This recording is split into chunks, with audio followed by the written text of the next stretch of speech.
The UK is the most haunted landmass in the world, with England as the most haunted country, reporting the densest coverage of purported ghost sightings and paranormal experiences both per person and geographical area.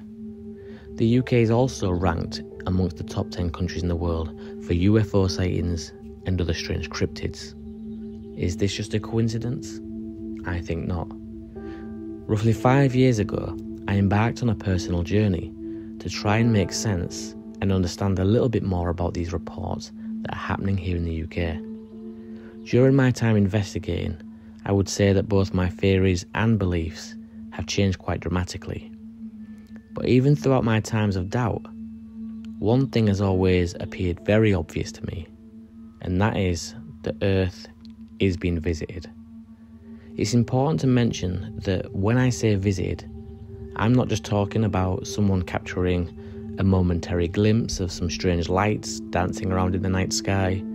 I'm talking about multiple species of intelligent beings. Intelligent beings either walking or floating just above the Earth's surface. They may take on many different forms, and some may even be completely unrecognisable, say from you or me. Some may not even be visible at all.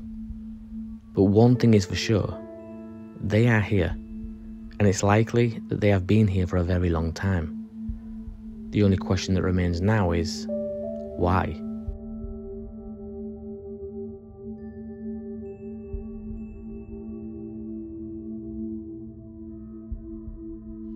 Hi guys, thank you for joining me back here again on the 401 Files.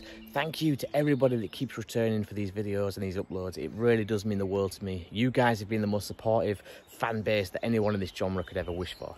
To anybody that's new here, maybe you was floating around on the internet and somehow you stumbled across the 401 Files and thinking to yourself, what the hell is all this about? My name is Ben and I'm based here in the UK, and I like to get out into these known hotspots for strange and weird things. Things like UFOs and extraterrestrials, the paranormal, cryptids like the UK Wildman, and so much more. This is my go-to, this is my local stomping ground, the North Yorkshire Moors, where a hell of a lot of weird things take place, and this is where I spend a lot of my time talking to you guys and investigating. If this is your kind of thing, guys, please do subscribe if you haven't already. Drop down in the comments box below, let me know what you guys think. Sit back, relax, and enjoy. I think within the century, we'll probably receive interception of signals from intelligent life in outer space. So I think in this century, there could be this historic moment where we make contact with intelligent life in the universe. Now, that doesn't mean that we can have a two-way conversation, because of course they could be hundreds of light years away. Right. So communication is impossible. But the fact that we can intercept messages from them, I think it'll happen in this century. Brought out the game camera with me today, and this is a new piece of equipment I've been using only a few months now, but already I've caught everything from frogs, deers, multiple deers in the same shot, rabbits, rats, water voles, and even some strange looking birds. So it's very active in this forest, which is what I'm looking for. And at some point today, while talking to you guys, I will venture off to try and find a really good game trail, because if I can find an area where animals are using quite frequently, I think I stand a better chance of finding something strange or weird, because maybe the animals in this forest are what this creature, this entity, extraterrestrial, or whatever it may be, whatever it is, maybe it's the animals in this forest that it's interested in. And if it's not interested in them, maybe they're a food source to this creature or being. And so by finding a game trail like that, I'm going to stick the game camera there, and fingers crossed we can find something one day that comes down that game trail looking for food or something of interest that we can't quite explain.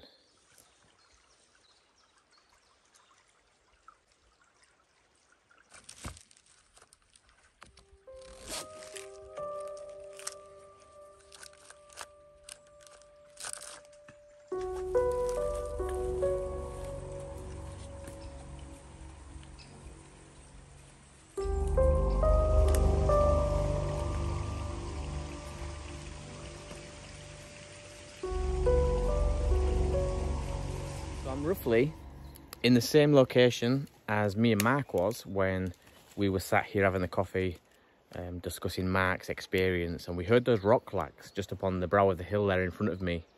And that was only a few weeks ago, but things have changed quite a lot since that time.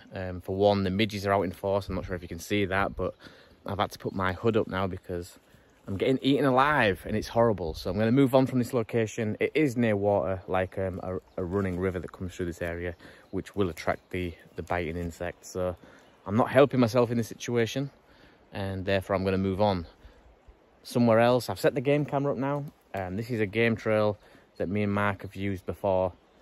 We know that deer's come down this area. There's lots of sign of that. So hopefully we can pick something up on the game cam in a few days, or a few weeks, sorry, when I come back for that. But yeah, I'm going to move on because I am being eaten alive and it's not pleasant at all.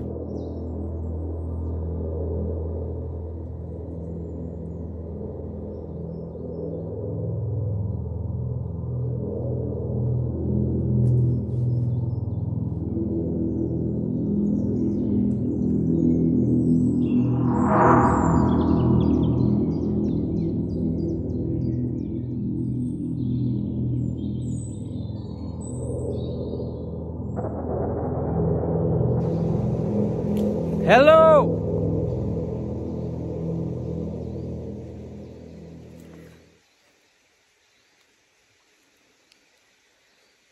Hello!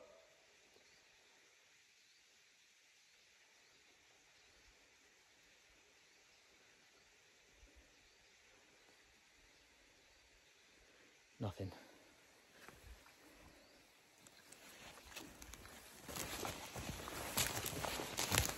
I was shouting then because there's like an opening just through these trees and I can see right across the other side. I had a really weird feeling that maybe I would see something over there, so maybe I shouldn't have shouted actually, but you never know. From this point onwards in the video, there's been about 2 weeks roughly that's elapsed, so yeah, it was quite a while since I was last back at the shelter and last out making a video. I'm on my way now. I'm en route as we speak to go pick up the game camera. Hopefully that's still there. I think it will be. There's no reason that should be missing. But it's had quite a nice lengthy time out here to capture some stuff. So when I get back tonight, as always, really excited to see what's on that. And yeah, I'm going to head back to camp once I pick that up. I just wanted to get it first before going to camp because once it's dark, walking down this way is treacherous. I mean, there's just so much deadfall lying around the area that you could easily fall over, have an accident, or even into this running water that's to the left of me. So I don't want either of those things to happen. So yeah, sorry to hop on. I'm going to get the game camera and then we're going to head back to the shelter, get a fire going and absorb the night, guys. Talk about some of these strange things. I've got the EMF reader with me again. I'm going to set that up on the tripod away from camp and see what we can get.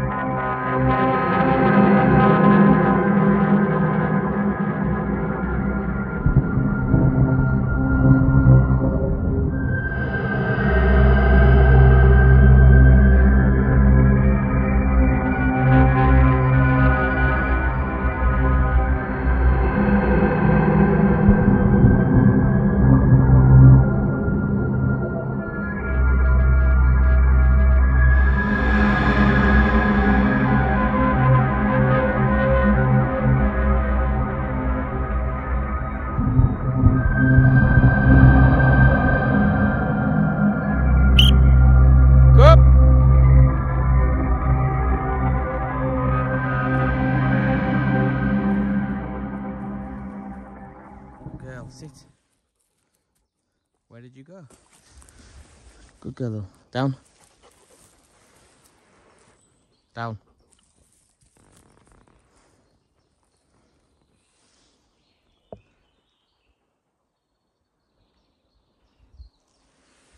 Stand.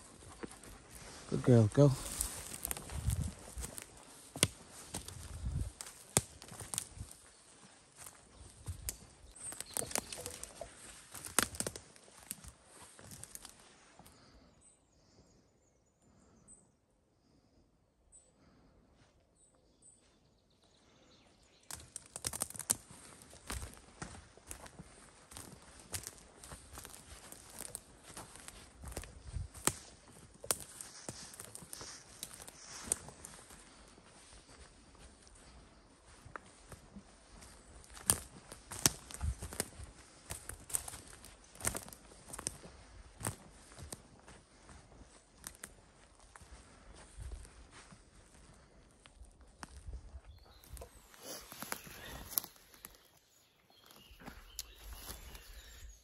You know, it's a very selfish thing for me to get out here and try and have an experience of my own, because that's all it would ever be, is an experience for me and me only.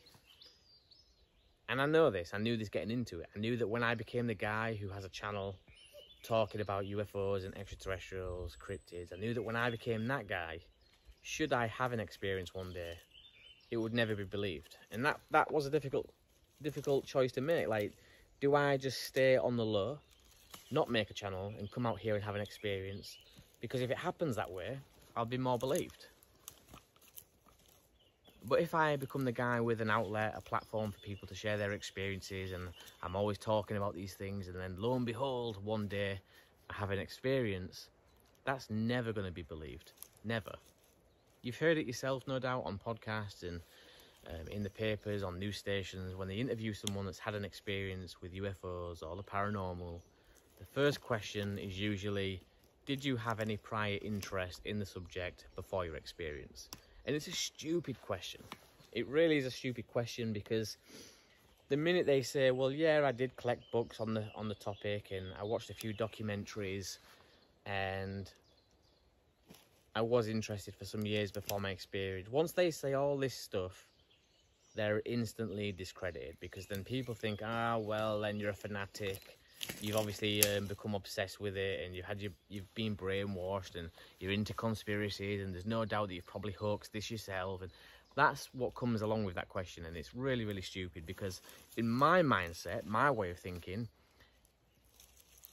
in any walk of life, it doesn't matter what you do, whether you're talking about UFOs, whether you're playing football, whether you're a school teacher, whether you're a scientist, in any walk of life, to become good at something, you must have had prior interest. Like, nobody wakes up an expert in any field without having prior interest. And this is why I think it's a stupid question.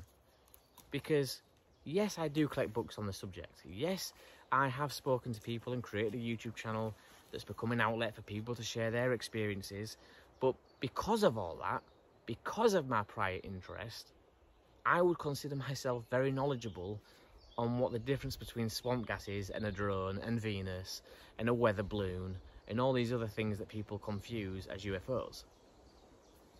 But it's catch-22, because at the end of the day, the average day person who's not interested in these subjects, they don't want to hear that. So back to my original point, it is quite selfish that I get out here making these videos for an experience, hopefully one day, because that experience would be mine and mine only. Nobody would believe me for the very fact that I have had an interest and an experience prior.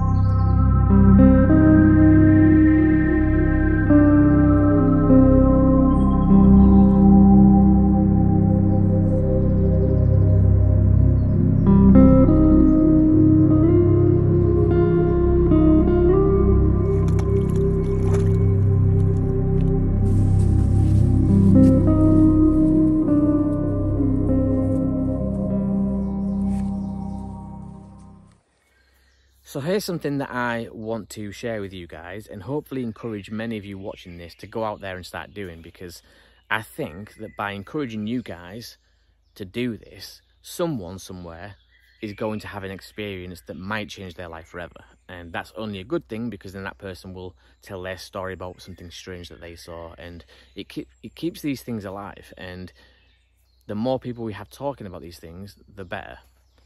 And so it goes like this. Basically, on my drive down here, I was stuck in traffic. And for anyone that drives, you know when you're stuck in traffic, you pretty much have your concentration on the car in front of you, because the minute the traffic starts moving, that's your cue to then put your foot on the gas and start moving too. Very rarely do people sit in traffic looking around at their surroundings and taking it all in. And I urge everybody to start doing this, because I believe it's these little pocket of wooded areas just off to the left or the right on the sides of these highways or motorways here in the UK. I think it's these little tiny pocketed wooded areas that are going to hold some very strange things. And The reason I say that might be biased because that's where I had my experience. Growing up as a child, it was just off the side of the road in one of these very areas where I saw something that I'm still yet to make sense of. But I think that there might be something appearing, whether it's coming from somewhere else or living, which is more unlikely, but again, still possible, in these very tiny, isolated pockets of woodland off busy roads. So yeah, keep your eyes peeled, guys, whenever you're visiting friends or family, driving from point A to point B, and you're passing these little pockets of woodland left and right of you, just have a look through the trees as you're driving along, because one day you might see something that could change your life forever. And it could get you hooked in the same way that I am and make you want to get out into these areas asking more questions. Not always do these cryptids, like Bigfoot and the wild man, exist in huge forested areas where there's no foot traffic. And if we do go off that premise that these things are living where there's less and less foot traffic, then you're not getting anywhere that has as little foot traffic as these wooded areas off the side of the road. Like, nobody's walking down the highways, nobody's walking down these busy motorways here in the UK out of their car and then peeling off into these little wooded areas. There's just no reason for anyone to do that. And it would be a perfect place for something to land, explore, or take up refuge. I mean, I don't know what they're doing or why they're here, but that's where I had my experience. It was very similar to what I've just explained to you guys. Off the side of a busy road, cars were still driving past, and there it was, walking through this very small wooded area, a green creature from head to toe that I can't explain. Makes me sound very stupid even talking about this, but it was there, and I can't deny that. It was there. I saw it as clear as day. It wasn't human, it was bipedal, and it shouldn't have been there, according to human history and the way that we're brought up to believe. Whatever this thing was, I've never seen anything like it before or since. And again, it was in a very small wooded area off the side of a busy road. So the next time, guys, that you're out driving, please do be aware of your surroundings, left and right of you. Have a look through the trees as you're passing them. Obviously, stay focused on the road as well. Don't anybody be crashing because of what I'm telling you here. But yeah, it's worth noting, and let's start encouraging that. Let's start looking at these places that usually get overlooked, because that might be where the biggest secrets lie.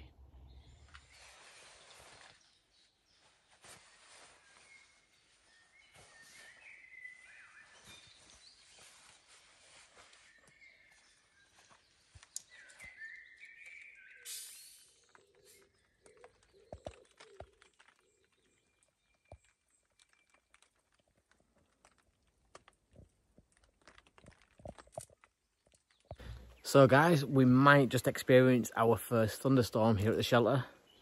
The heavens have just opened and the rain is coming down really, really heavy now. So I'm going to get Lily inside the shelter. I've got the lantern on, and we're going to sit out of this for a little while. Hopefully there is no thundering and lightning, but I've just done a quick check on my phone and it looks like there is a little storming on the way. So yeah, should be interesting. It's one thing to remain dry, or to be able to stay dry when it's raining. But to be able to stay dry in a shelter that you've built is so rewarding. Like, such a nice feeling. Sounds nice.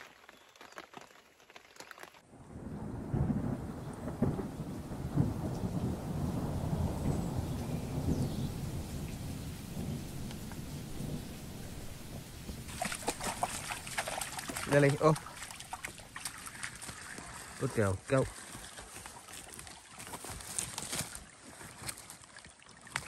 Right, okay.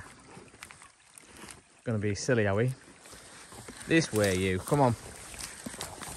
Oh, you have to go under. Absolute nightmare.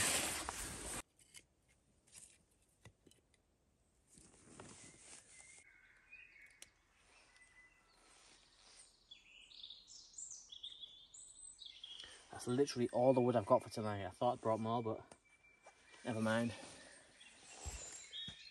So I said in the start of this video on the voiceover, during the intro actually, that I believe life, intelligent life, is not only just visiting, maybe living here as well, and walking around for certain on the surface of this planet.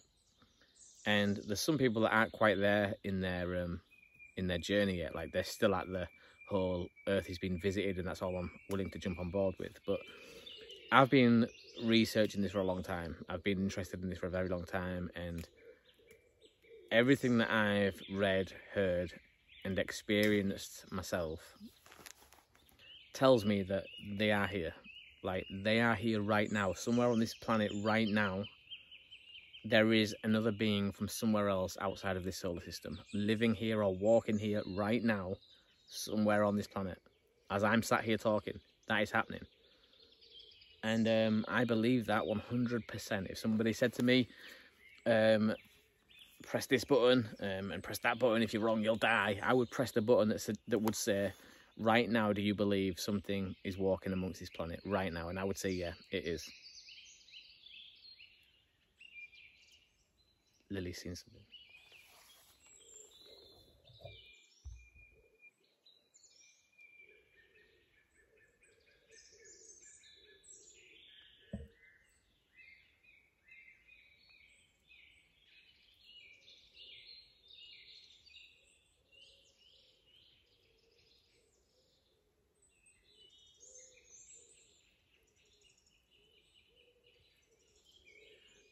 Yeah, back to what I was saying, guys. It is something that takes a long time for people to come to terms with.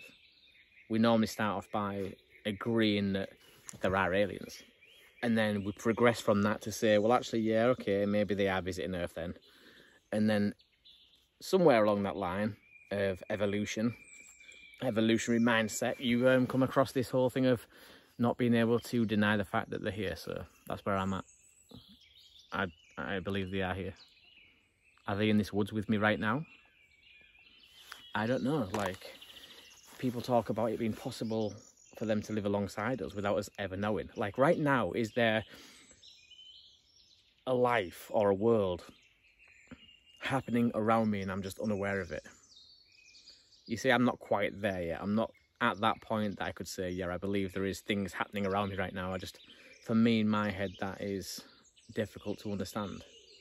And maybe that is the reason why, because I just don't understand it. Maybe I need to understand and learn more about it to be able to give a definite answer of what I believe. Right, that's wood, and that wood is mine. So you must leave it.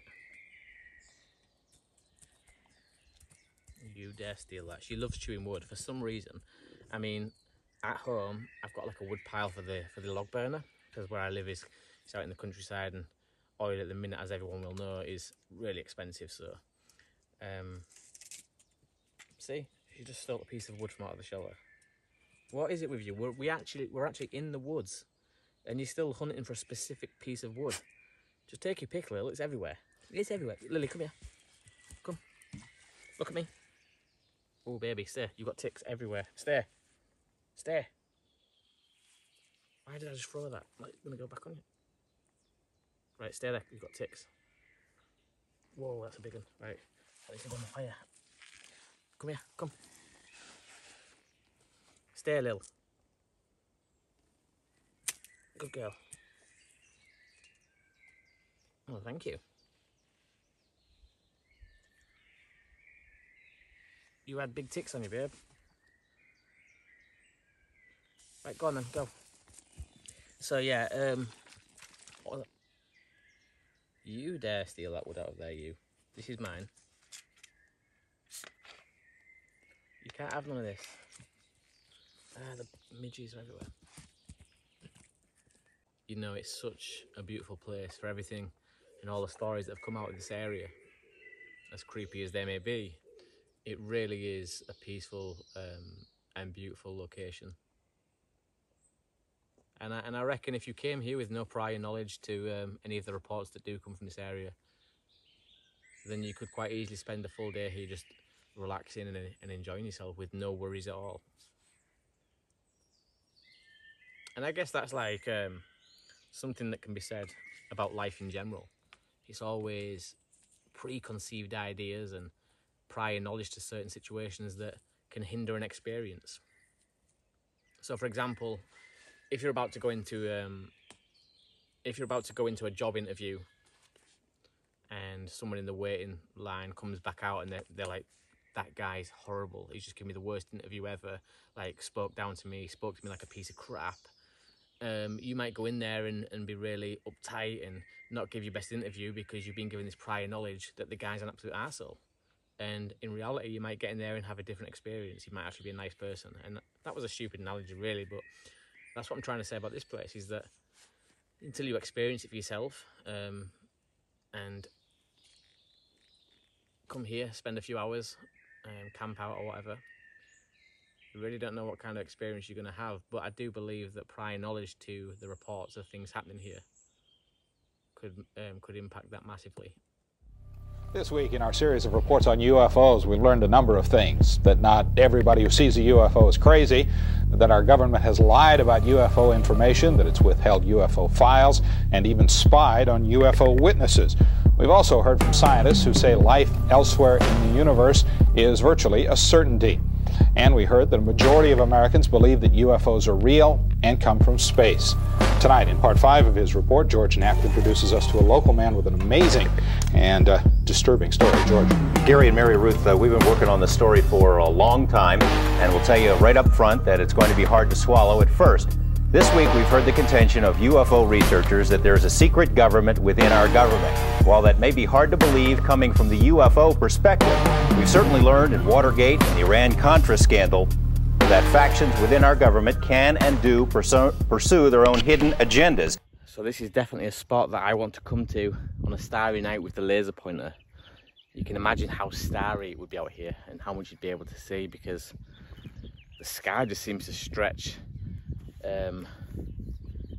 like so far in every direction. You'd just be able to see so many stars and so many things moving up there, that to get sat up on one of these rocks on a starry night would be absolutely amazing.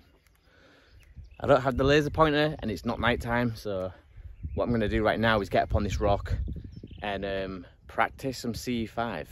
CE5, as you guys will know, is made famous by Dr. Stephen Greer, and it is human initiated contact. All the other contacts on the spectrum are usually alien initiated contacts, like close encounters of the first kind, second, third and fourth, fifth, etc. But this is actually humans asking to be contacted by extraterrestrials. Now, does it work? I'm not sure. I'm sure there's a few of you on here that will have your doubts, but it doesn't stop me from trying. I'm not a believer, I'm not a disbeliever. I'm just someone who's intrigued by the whole idea. So I'm gonna get sat up on this rock right now and just sit and meditate for a little while with the camera running, see if we can find anything. Hopefully we can. But yeah, just kick back, guys, relax and follow me through the process.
So the CE5 meditation just went really well. I really enjoyed that.